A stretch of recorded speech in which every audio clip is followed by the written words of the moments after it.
Hello, ladies and gentlemen. Welcome to the Valley of Death, where everything is spooky, but we keep things light. I really wanted to talk about an older film today, and it's an older film that was created by the great George Méliès.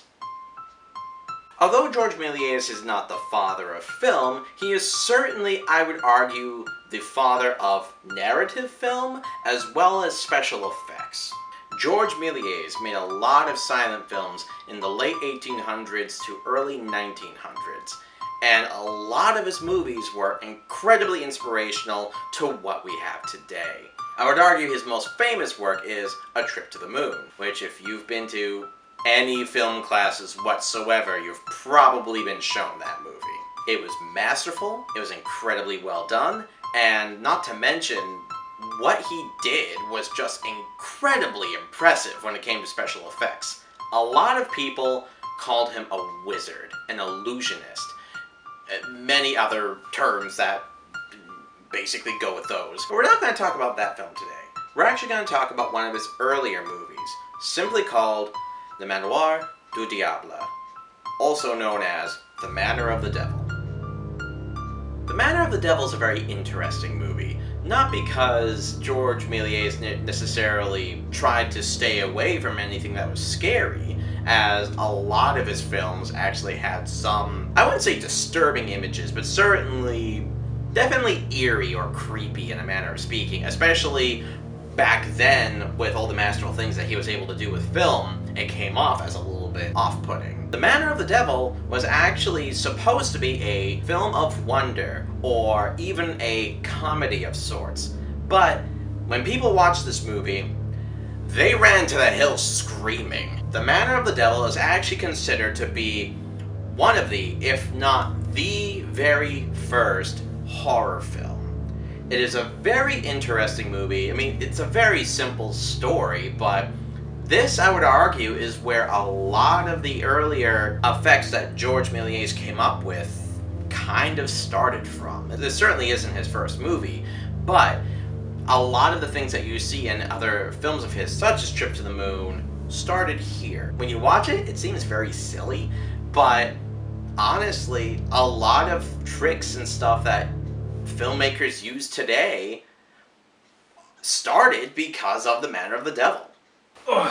So, I would be honored if you would join me as we go down the lane of history as we review one of the very first horror films. Yes, Jason, it is a black and white film. Yes, Jason, it is also a silent film. Just because it's an old movie or because it's a silent movie does not mean it is a bad or boring movie. If it wasn't for this movie, we probably would not have horror movies, or no movies for that matter. This is The Manoir du Diable, also known as The Manor of the Devil. The film opens with a large bat flying into the castle. Strange, I didn't think we were watching a Dracula film. As the bat circles the room, he eventually turns into, who else? The Devil, who is also called Mephistopheles. The Devil then summons up a cauldron and his servant, so that way he can make a beautiful woman. Hollywood, am I right, guys?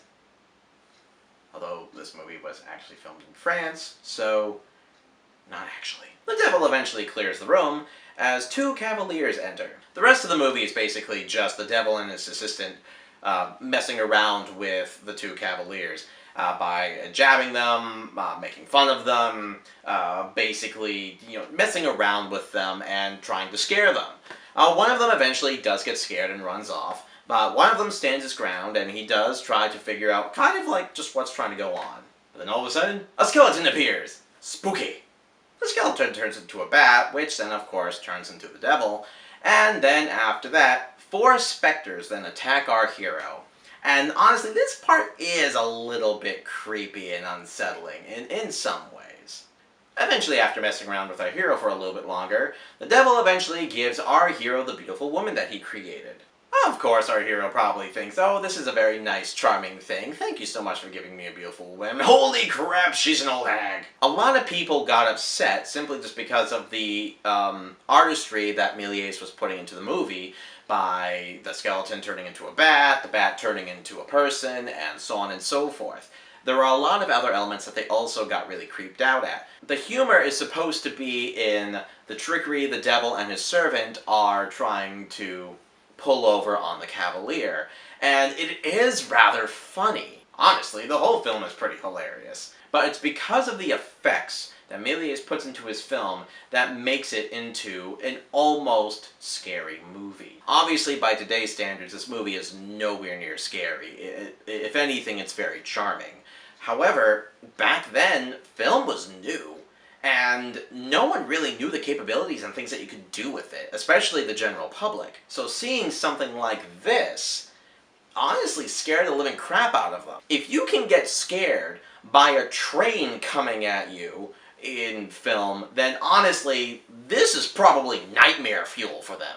Eventually, the old hag then turns into the specters again, chasing them all around the room, and like I said, the specters, I would argue, are the actual creepy part of the movie, just because of the way that they move, what they are doing and stuff like that. It's a little bit unsettling for an old silent film, and I would say this part probably also scared audiences back in the day. Eventually, the second Cavalier shows up again, trying to be brave and help our hero out, but then he jumps out the window.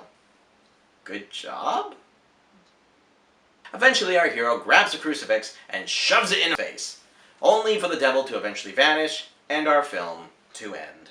So, as you can see, there are a lot of masterful things that are done in this movie. It's obviously a very simple ghost story, so to speak, but back then, this scared people. I just find it very interesting that a film that was originally supposed to be a comedy is a movie that actually turned out to be the world's first horror film. It just kind of reminds me of today, where, honestly, a lot of comedians are making horror movies. Most notably, Jordan Peele, with movies such as Get Out and Us, and now he's running the bloody Twilight Zone. I guess one other thing that you can take away from this movie is that you don't need over-the-top scares, you don't need jump scares, and you certainly don't need a huge amount of blood and gore to scare an audience. Sometimes, you just need something very simple. Yes, this movie is certainly not scary. It is very eerie at times, though. And honestly, that's something that a lot of movies are missing nowadays. Mainly horror movies.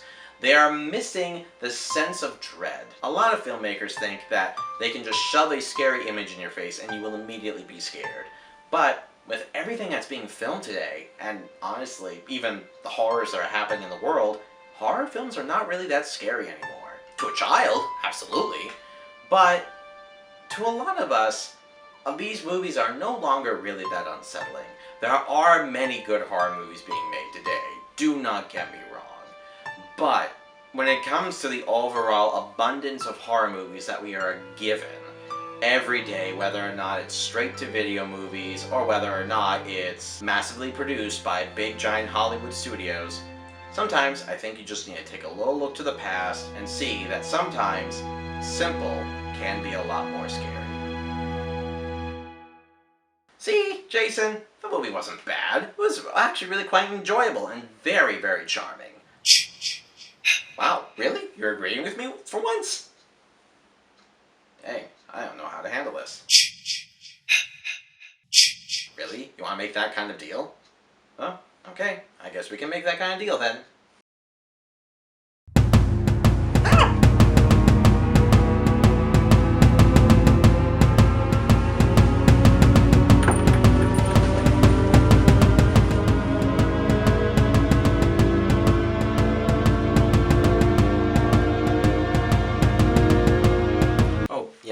That's right. You're an action figure.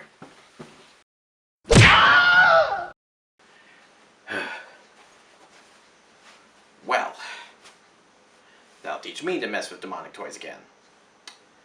Anyways, thank you so much for joining me on this journey. My name is Ned Berry, and this has been the Valley of Death, where everything is spooky, but we keep things light. I'll see you guys later.